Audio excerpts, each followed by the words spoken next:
evening, everyone. I am Sakshi, and you are watching Amity TV. It is said that a man of action doesn't need any introduction. Today, I am truly honored to be in conversation with IPS officer Mr. Abhinav Dhiman. He is currently holding a position of ASP in Danapur, Patna, Bihar. Earlier, he was posted in Ariraj, Motihari. And in a very short span of time, he has been recognized as hardworking and tough officer who performed his duty very well. Welcome to the Amity School of Communication studio, sir. Thank you so much. Sir, what inspired you to become an IPS officer and what was the challenges you faced in your entire journey? There was no one particular incident as such that motivated me to prepare for the services.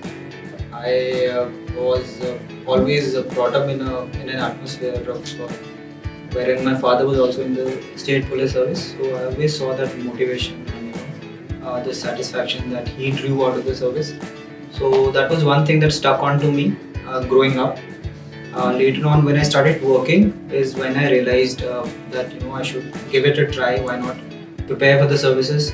And actually, the issue was when I started working, I realized that the satisfaction I wanted out of the service was something that was missing in it.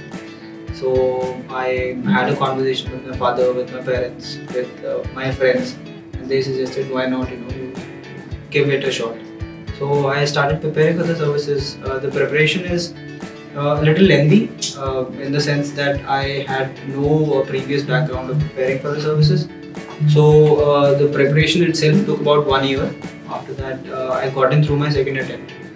But the knowledge that you gain out of the UPSC preparation is vast, it's humongous. So I just loved the entire process. I fell in love with the process rather than the end product. That's what I think motivated and something, culminated in me being into the services. So when I joined the service, I haven't looked back as such. So when I was working in the private sector is when I realized, that there's something missing. Right now, I don't feel anything missing in life because I hardly get time to think about it. It's been so challenging and so motivating. Every day when I wake up, it's always a new day, it's new challenges. So that's been that's something that's keep motivating me all this time. So that's probably. Yes, sir. So, sir, while doing interview for this research, we found that during your training period in a visit to Lakshadweep Island, you were recognized for your bravery in saving a life of a family drowning in the sea. So, how was the experience of it? I would say that I was never a swimmer. I grew up in the hills. I grew up in Himachal. So there you hardly find anybody who's who knows how to swim. So I think another part of this service that I got into is the fact that we were made to swim. We were made to pass exams. So that is something I learned over there in the academy. After that, we were on a Bharat Darshan. It was just a normal trip. We were just having fun around the sea. Then we heard certain shouts wherein a family. It was a family of it was a defense family.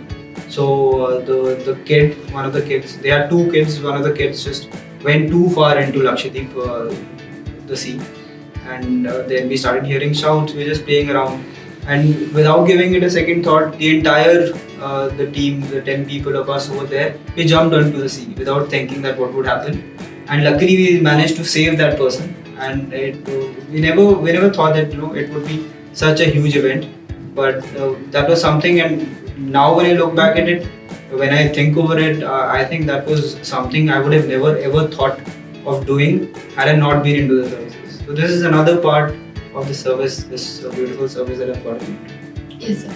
So, sir, what message you would like to convey to the UPSC aspirants? There is no message. I would say everything is within yourself. You need to look for messages and motivations within yourself. The UPSC journey, the preparation part can be very taxing in the sense that you never know when you will break down. Every 15 days is something when you will experience burnouts because the preparation is a little tough. It's a sacrifice and nobody loves sacrifices. Yes. So, and it's a sacrifice you make for a very long period of time. It's for 2 years, could be 5 years, 6 years. So there should be something that is a huge motivation factor for you. Not getting into the service, not getting carried away by the charm that we see on TV, on television, or on YouTube videos, but something which is very internal, something that motivates you and brings you back onto the study table every 15 days. And if I experience a burnout, what is it that is motivating me? And that fire should be from within rather than external. The locus standi should be within. So, any incident that you would like to share with us and which motivates you? I would say there's no one particular incident, because there have been so many incidents over the past 2 years or survey that I've put into, that every day I experience certain things, and people come into your office and they want, they come in with certain expectations. So I feel like I am a doctor in uniform. I have to remedify certain ailments that are in society. That could be, somebody's husband is disturbing the wife, or maybe somebody who's been somebody's land has been taken away by certain miscreants. So every day you're doing certain minute changes in certain people's lives that gives you a lot of motivation.